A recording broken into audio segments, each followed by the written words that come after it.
Bon, alors, petite mise à jour concernant mon projet. Il y a des choses, je rencontre des difficultés, on va dire.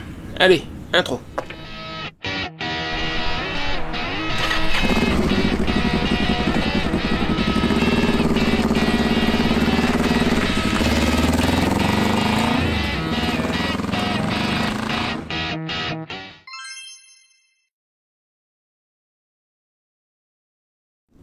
Ouais. Les difficultés, alors il y en a un certain nombre. Là, je suis pour quelques jours chez ma sœur, pour information. Je sais, c'est pas le décor que tu as l'habitude de voir, c'est parce que je ne suis pas chez moi. J'ai mis la tente en place ici, mais je sais pas si je vais me servir de la vidéo que j'ai tournée, parce que la zone où je suis est vraiment très étroite. Alors j'ai réussi à rentrer la moto dedans, mais j'ai eu du mal, j'ai manœuvré. Donc bon, la vidéo de mise en place de la tente, je vais peut-être pas la publier.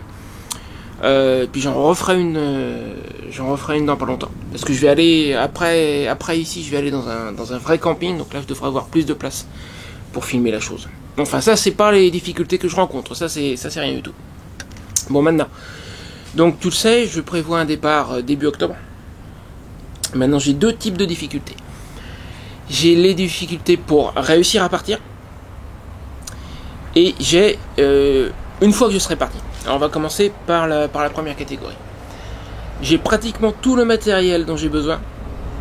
Il me manque des petites bricoles quand même encore, et notamment une paire de chaussures moto, parce que j'ai des chaussures qui ne sont pas des chaussures moto et qui en plus ne sont pas étanches. Donc là cet été, à chaque fois qu'il y avait la moindre prévision de pluie et surtout d'orage et compagnie, je suis bloqué. Là il devait y avoir des orages hier, je suis venu ici quand même. Heureusement pour moi, il n'y a pas eu d'orage. Parce que comme mes chaussures sont pas étanches, la moindre pluie, je me retrouve avec les pieds trempés et les chaussures trempées, et ça peut mettre des jours à sécher.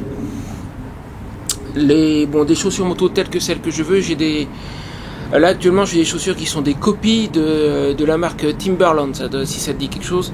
C'est des bottes mi-hautes en daim, ou imitation daim. Et j'ai repéré la même chose mais en chaussures moto, c'est-à-dire avec les protections qui vont bien et étanches. Là pour le coup ça vaut 160 balles. Bon, pour le moment je les ai pas, avec tout ce que j'ai investi pour pouvoir partir. Les 160 € pour les chaussures dans les médias, je les ai pas. Et puis il me faut aussi, vu que je suis en guerre ouverte avec le propriétaire de l'appartement, je veux pas être là pour faire l'état des lieux de sortie. Donc je veux que ce soit un huissier qui le fasse à ma place, et ça c'est fonction de la surface de l'appartement, ça va être entre, je pense, 100 et 150 balles, que pour le moment je n'ai pas non plus. Donc de ce côté-là, dans les médias, je rencontre une difficulté. Je continue à chercher des solutions. C'est pas encore cuit, mais bon, faut voir. Donc voilà, là je suis à la recherche de ces solutions-là. Les chaussures, à la limite, je peux éventuellement les acheter après être parti. N'importe quel magasin moto, normalement, je devrais pas avoir trop de mal à trouver. Mais tant que je les ai pas, je suis embêté dès qu'il y a la moindre pluie. Et quant à l'huissier, je n'ai vraiment pas envie d'être là pour l'état des lieux. Je veux pas le voir. Et puis en plus de ça, retors comme il est, je sais que si c'est moi qui fais l'état des lieux avec lui, il va essayer de m'avoir, et comme lui il connaît les procédures et moi pas, il risque de réussir. Donc j'y tiens vraiment pas. Alors bon, maintenant il y a peut-être une solution toute bête, et une solution à la deuxième partie de mon problème aussi. C'est que, ça je l'avais annoncé dans une de mes toutes premières vidéos dans ma chaîne. Si tu veux revoir ça, il va falloir fouiller loin parmi mes premières vidéos. Ça date d'il y a presque un an. Je suis en procès contre le propriétaire de mon appartement, et le résultat du procès, on va l'avoir dans quelques jours. C'est prévu pour le 18 août. Après, la seule question, c'est est-ce qu'il fera appel ou pas. S'il fait pas appel, mon problème de quelques centaines d'euros, il est réglé. Voilà. S'il fait appel, il est capable, il est suffisamment retors pour faire appel, bien que sachant qu'il va perdre en appel, parce qu'il va perdre là. C'est tellement énorme. J'ai été inondé 16 fois l'année dernière. Je l'ai prévenu au bout de la 3e inondation, il a rien fait. Il est venu qu'en novembre quand il a reçu l'assignation. Il y a ça, et puis diverses autres choses aussi. C'est tellement énorme, j'en ai tellement contre lui que de toute façon il va perdre en première instance. S'il fait appel, il y a 89 chances sur 100 pour qu'il reperde en appel. Mais il est éventuellement capable de faire appel juste pour m'embêter et me faire perdre du temps. Donc la question, et je saurai d'ici la fin du mois, c'est est-ce qu'il va faire appel ou pas. S'il fait pas appel, une fois le jugement prononcé, il a 7 jours pour payer. Après je lui envoie un huissier. Donc d'ici la fin du mois, je serai fixé là-dessus. Si 7 jours après le jugement il n'a pas fait appel, mon problème de quelques centaines d'euros, il sera très largement réglé. Et mon deuxième problème qui suit aussi. Mon deuxième problème, c'est le suivant. Et ça, jusqu'ici, j'en ai pas parlé. C'est quelque chose dont je suis pas spécialement fier, mais je touche encore un petit peu d'allocation, pas des masses, mais j'ai la prime d'activité.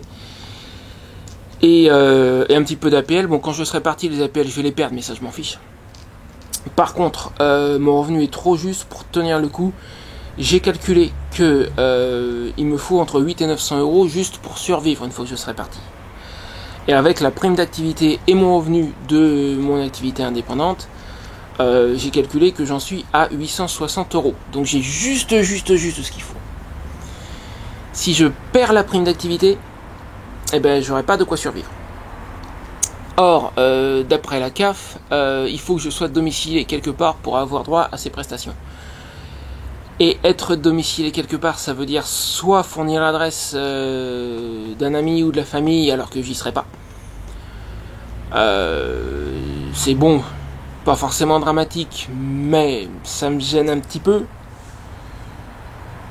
Et puis, ça sera pas dans le même département où je suis actuellement. Or, quand je suis passé de l'Essonne à l'Orne, il y a eu un flottement de plusieurs mois pendant lesquels j'ai rien perçu. J'ai eu un rattrapage après, mais ça, je m'en fiche.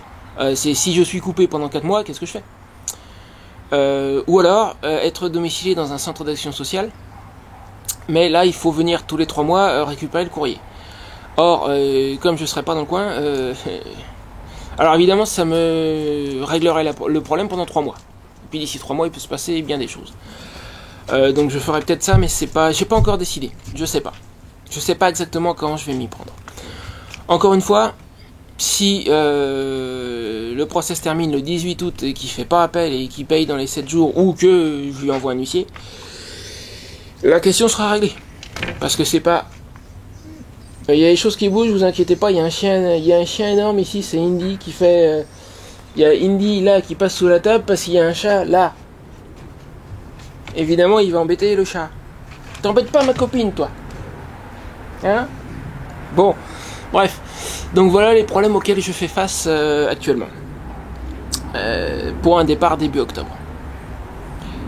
C'est pas gagné, mais comme tout le reste, quand j'ai démarré là-dessus, je savais même pas si j'allais pouvoir acheter la moto ou quoi que ce soit. J'ai trouvé des solutions à droite à gauche. C'est pas mon activité en ligne qui a payé la moto. Hein. Je me suis débrouillé, mon activité en ligne elle me permet de survivre pour le moment. Ce qui est déjà pas si mal, c'est mieux que pas mal de personnes.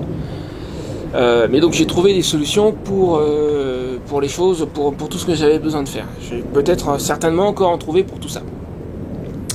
Bah donc voilà, je voulais juste te mettre au courant parce que je veux que ce soit que sur ma chaîne ce soit que je dise les choses en face. Voilà la solution telle qu'elle est.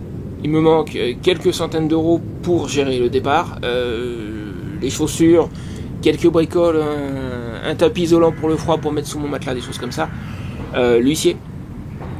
Et puis il faut pas que je perde le peu d'allocation qui me reste.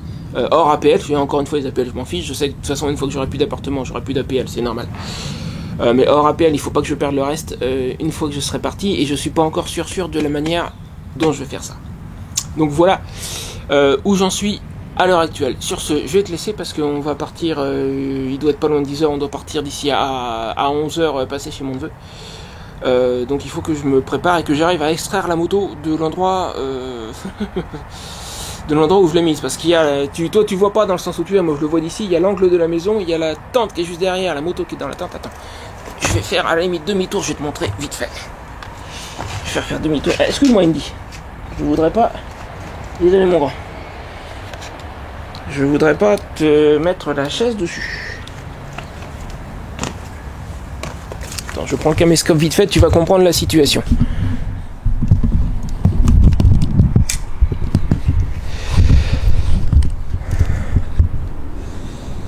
Donc la moto elle est là dans la tente, j'ai l'angle de la maison. Juste là. La moto elle va sortir par ici.